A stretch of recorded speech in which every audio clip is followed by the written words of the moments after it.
Дорогие друзья, в Древнем Востоке запрещали изображать что-либо, напоминающее человека или зверя или птицу, то есть напоминающее живое существо. Это перешло в исламскую культуру. Например, если вы заходите в исламские мечети, вы не увидите ничего, напоминающего человека или зверя. Вот именно этот запрет изображения человека послужил тому, что в культуре Востока очень много акцентов делалось на цвета, на узоры.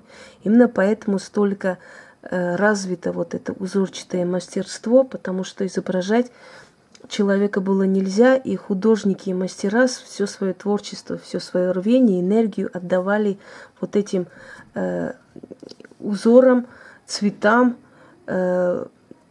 и вот всей этой как бы разнообразности флоры и фауны, потому что нельзя было изображать человека и живое существо. Мы очень много встречаем на сайтах, мы очень много встречаем во всяких там мероприятиях, значит, продажу всяких кукол, кукол-мотанок. Почему они так называют? Потому что их обматывают, то есть их не связывают, не шьют, а мотают и изготавливают таким образом куклы.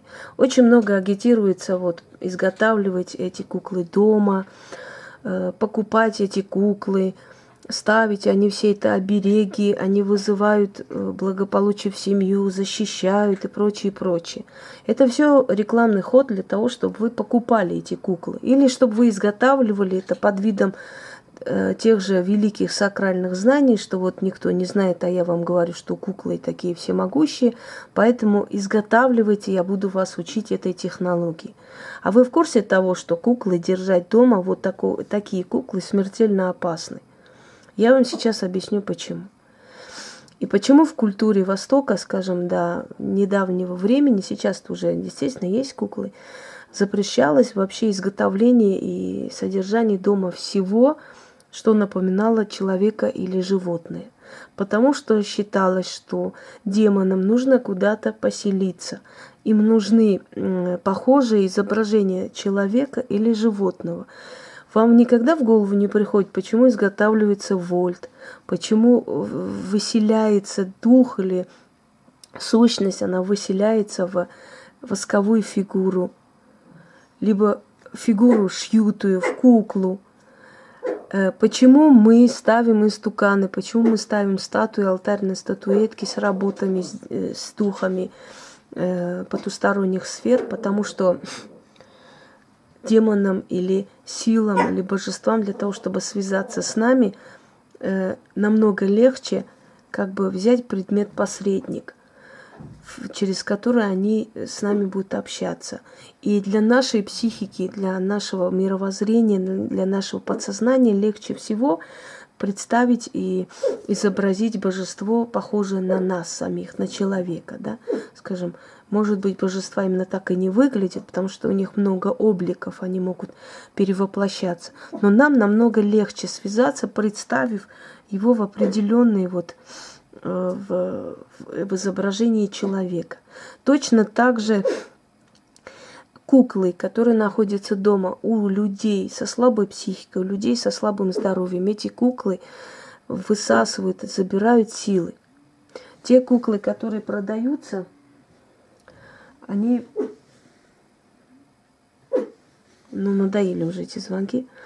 Те куклы, которые продаются, они должны, то есть они исполняются как, знаете, выпускаются как заводские куклы. И авторские куклы имеют такую же особенность, они тоже могут принести вред человеку со слабым здоровьем и психикой, да. Известны куклы, которые несли с собой проклятие, которые переводили проклятие из поколения в поколение, да. И вот очень много известных исторических фактов, когда куклы, попадая из какой-то коллекции в руки человека, могли принести несчастье этому дому, даже смерть. То есть куклы, которые делаются вручную, сейчас я буду подразделять. они все на самом деле несут определенный вред. Вообще куклы, изготовленные, авторские, те же статуи и прочее, они вытягивают силы у человека. Но куклы-мотанки особенно опасны. Почему, я сейчас объясню. Есть в магии очень много ритуалов, когда, например, заставляли человека ходить в одной и той же рубашке несколько дней, потом эту рубашку снимали, связывали, привязывали, крутили, перекручивали вокруг него, то есть снимали на эту рубашку болезнь человека. Потом жгли или выкидывали, то есть вместе с этой тканью уходила болезнь. Они туда мотали болезнь. Есть ритуалы, когда просили больного изготавливать куклы, мотать куклу, то есть мотая на эту куклу свою болезнь, свои все порчи, свои настроения, свои эти все жизненные недуги и прочее, и оно все моталось вокруг куклы, и кукла сжигалась, как собиратель порчи. Теперь смотрите, человек, который изготавливает дома куклу, в этот момент в каком состоянии находится, так ли у него все прекрасно в жизни.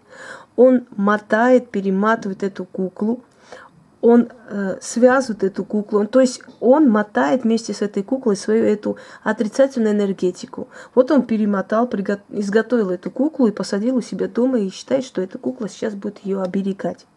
А на самом деле он смотал, перемотал, скрутил, перекрутил и закрепил все свои недуги, все свои жизнь неурядицы, все, что у него в жизни вредное, плохое, все, что ломает ему судьбу, он перемотал, связал, да, и посадил у себя дома. То есть оно никуда не исчезает.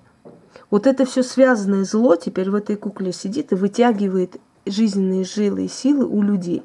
Те люди, у которых куклы-мотанки, которым рекомендовали покупать куклы-мотанки и прочее. Вам все хорошо у вас в жизни, все прекрасно, эти мотанки вам принесли счастье, деньги и прочее. Не остановилось ли у вас в судьбе все, что есть? Не тормознулись ли у вас финансы? Вот сядьте и подумайте. С того времени, как вас научили, либо вы купили эту мотанку, либо вы сами ее сделали, да, изготовили по определенным рецептам великих колдунь. Скажите мне, пожалуйста, они принесли в вашу жизнь что-то хорошее, кроме того, что вы чувствуете слабость, усталость, постоянно болеете, головные боли, нехватка денег, безнадега, какое-то психическое состояние, подавленность и прочее. Вот эти ваши мотанки у вас забирают силу. И неважно, кто его изготовил. Там кто-то изготовил или вы сделали. Замотали, перемотали всю свою злость, всю свою неурядицу, все свои... Это же энергия. Энергия руки человека, которую перемотали и передали вам. Возникает вопрос, а как же быть тогда, когда ведьмы делали мотанки и отдавали как оберег? Это ведьмы делали. У них другая энергетика. Они туда вкладывают заговор, они начитывают, они усиливают и дают вам на время. Если вы изучаете историю мотанок, очень часто эти мотанки раскрывались или даже лопались изнутри. Когда они набирали весь негатив в доме, их выкидывали. Они на время даются, эти куклы. Очень много описаний именно, скажем, в русском творчестве, да, про мотанок. И там говорится ясно и четко, что они вбирают в себя негативную энергию в доме. И через некоторое время их выкидывали или сжигали. Но это выдавали ведьмы, и они знали, как их делать. А простому человеку делать мотанку своими руками дома, и уж тем более неизвестно кого покупать, какой это человек, умеющий, не умеющий, знающий или просто делающий для количества продающий, очень не рекомендуется. Эти куклы смертельно опасны. Если они у вас дома есть, выкидывайте их к черту. Просто выкиньте из дома, вам станет легче. Вы почувствуете, как у вас в доме атмосфера изменится. Потому что эти мотанки, они безликие, как правило. Лица им потом стали рисовать. Но от этого тоже ничего не зависит. Туда вселяется определенный дух, определенная сила, и через эту куклу начинает вытягивать из всей вашей семьи и удачу, и процветание, и деньги, и здоровье. Вы ходите как дохлые. Люди дорогие, вы делаете то, что запрещено и в магии, и в человеческих законах. И хотите себе обрести какое-то счастье, удачу, благополучие. Матанки, вообще любые такие куклы ручные, непроверенных людей, или если вам люди то есть рекомендуют самим это делать, не зная ни технологию, ни можно, нельзя и прочее, они смертельно опасны для вас. Они тянут с вас жилы, они тянут ваши силы и живут вашими силами. Если вы не человек силы, если вы в данный момент находитесь в трудном жизненной такой ситуации, если у вас со здоровьем не очень, эти матанки вас уничтожают. Они вас загоняют еще больше в угол в вашем доме, потому что всякое древнее, оно имело значение, оно имело логику и смысл. А здесь просто бессмысленно мотать и делать куклы, и ставить дома, и считать, что они вам приносят какие-то великие, там, чудотворные вещи, наделять их какими-то огромными способностями. Это смешно. Срочно убирайте из своих домов эти матанки, выкидывайте просто духом помойки, вместе с, не знаю, чем еще там, как вас учат. Вот туда как раз духом помойки они и пригодятся, потому что вы, если сами делали, вы перемотали все свои недуги, связали и посадили дома снова, чтобы она усилилась и жрала вас. Да? Если кто-то сделал, этот кто-то передал все свои недуги вам, и они у вас дома находятся. Эти матанки вполне могут служить пристанищем для всяких бродячих духов, которых полно в пространстве, и которые могут через эту куклу вытягивать с вас силы. Это практически, что сделать куклу Вуду на себя, посадить и мучить точно так же, как и, знаете, такой анекдот, да, если у вас колет спина, значит, кто-то вашу куклу Вуду в Африке мучает. Вот примерно то же самое. Эти матанки – это практически одни и те же куклы Вуду, можно сказать, которые вбирают в себя все отрицательное, вытягивают человеку жилу и силы. Только в этом случае вы сами себе это сделали, а не кто-то другой. Удачи вам!